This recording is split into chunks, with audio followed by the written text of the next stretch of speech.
Preghiamo.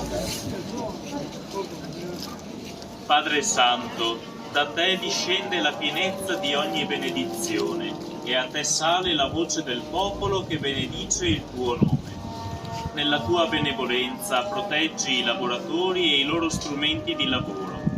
Fa che mediante la loro operosità e il tuo aiuto manifestino le meraviglie della creazione e, procurando il giusto benessere alle proprie famiglie, promuovano il progresso dell'intera società a lode della tua gloria.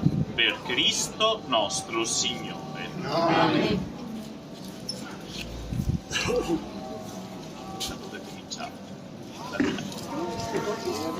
Questi spazi stellari e nel piccolo germe di vita che prorompe dal grembo della terra madre. Nelle vicende e nei ritmi della natura tu continui l'opera della creazione.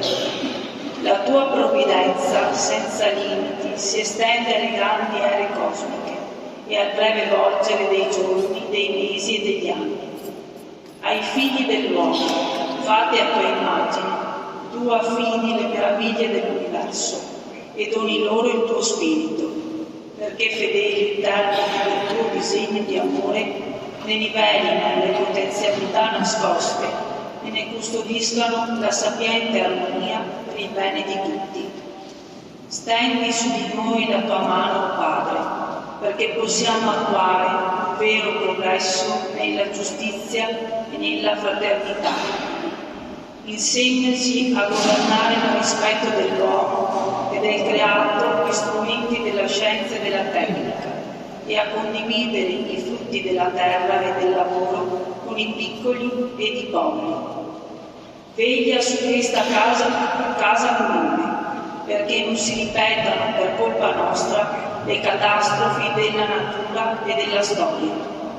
Accogli il pane e il vino per la Santa Eucaristia e le offerte votive per questa giornata del ringraziamento.